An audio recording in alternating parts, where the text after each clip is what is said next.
Good morning बच्चों। आज हम कक्षा 9th गद्यखंड पाठ 5 नाना साहब की पुत्री देवी मैना को भस्म कर दिया गया पाठ के प्रश्न उत्तर का अध्ययन करेंगे। प्रश्न उत्तर को पढ़ते हैं।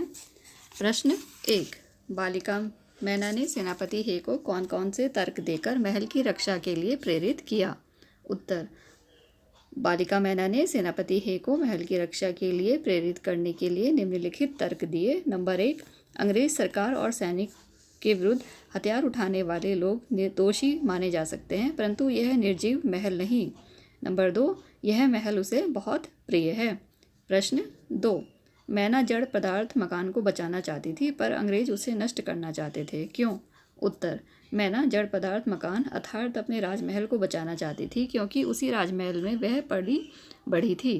राजमहल के साथ उसके माता पिता, भाई बहन व सखी सहेली आदि की अनेक स्मृतियाँ जुड़ी हुई थी। वह राजमहल निर्जीव या जड़ पदार्थ अवश्य था, परंतु सबकी यादें उससे जुड़ी होने के कारण वह सजीव हो उठा था। मैना के लिए यह उसकी पूरी जिंदगी से जुड़े लोगों का जीवन प्रतीक ही था। दुख के इस समय में यदि कोई उसे मानसिक शांति दे सकता था तो केवल वह राजमहल और उससे जुड़ी यादें। इसलिए वह उसे हर हाल में बचाना चाहती थी, लेकिन अंग्रेज उसे नष्ट करना चाहते थे, क्योंकि वह विद्रोही नेता नाना साहब का एक महत्वपूर्ण स्मृति चिन्ह था। प्रश्न 3, सर टॉमस हे के मैना पर दया भाव के क्या कारण थे। उत्तर, कहानी में प्रस्तुत घटनाओं से प्रतीत होता है कि सर टॉमस हे एक दयावान व्यक्ति रहे होंगे। उस एकांत सन्नाटे में एक किशोरी को अकेली देख अवश्य उनके मन में उसके प्रति जिज्ञासा जगी होगी। वह किशोरी सुंदरी और कोई नहीं, नाना साहब की बेटी मैना थी। मैना उनकी स्वयं की बेटी मेरी की सखी थी। मैना के द्वारा यह बताए जाने पर कि वह और उनकी बेटी मेरी पक्की सहेली थी और मेरी की मृत्यु पर वह बहुत रोई थी, निश्चय ही मानवता की भावना सर टॉमस हे के मन में जाग गई होगी। इसके अतिरिक्त मैना की करुणामयी बातें और तर्क उन्हें प्रभावित कर गए। प्रश्न 4, मैना की अंतिम इच्छा थी कि वह उस प्रसाद के ढेर पर बैठकर जी भरकर रो ले, लेकिन पाषाण हृदय वाले जनरल ने किस भय से उसकी इच्छा पूर्ण नहीं होने दी। उत्तर, जनरल आउट्रम के मन में यह भय रहा होगा कि यदि नाना साहब की बेटी पर दया दिखाई तो ब्रिटिश सरकार का कोपभाजन बनने में देर न लगेगी। हो सकता है कि उसे दंड भी दिया जाए। क्रोध से पागल होकर सामान्य अंग्रेज नागरिक भी उस पर नाराजगी प्रकट करेंगे, इसलिए उसने मैना की यह छोटी सी और अंतिम इच्छा पूर्ण नहीं होने दी। प्रश्न 5, नाना साहब के स्मृति चिन्ह को मिटा डालने का आदेश किसने दिया और क्यों।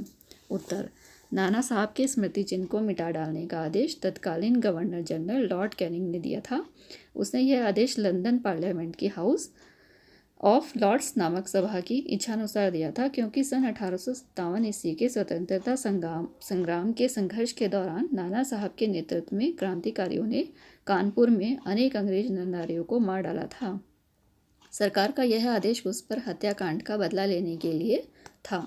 प्रश्न 6, नाना साहब की पुत्री मैना को किसने, कब, कहाँ और क्यों गिरफ्तार किया। उत्तर, सन 1857 ईस्वी के स्वतंत्रता संग्राम में नाना साहब की क्रांतिकारी गतिविधियों से कुपित होकर ब्रिटिश सरकार ने उनके स्मृति चिन्हों एवं पुत्र पुत्री तथा संबंधियों को नष्ट कर डालने का आदेश दिया था। इस आदेश का पालन करते हुए जनरल आउट्रम ने नाना साहब के बिठूर स्थित राजमहल को ध्वस्त कर डाला।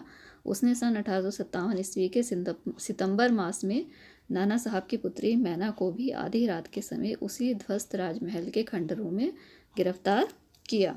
बच्चों, आप इन प्रश्न उत्तर को अपनी कॉपी से देखकर पढ़ेंगे और याद कर लेंगे।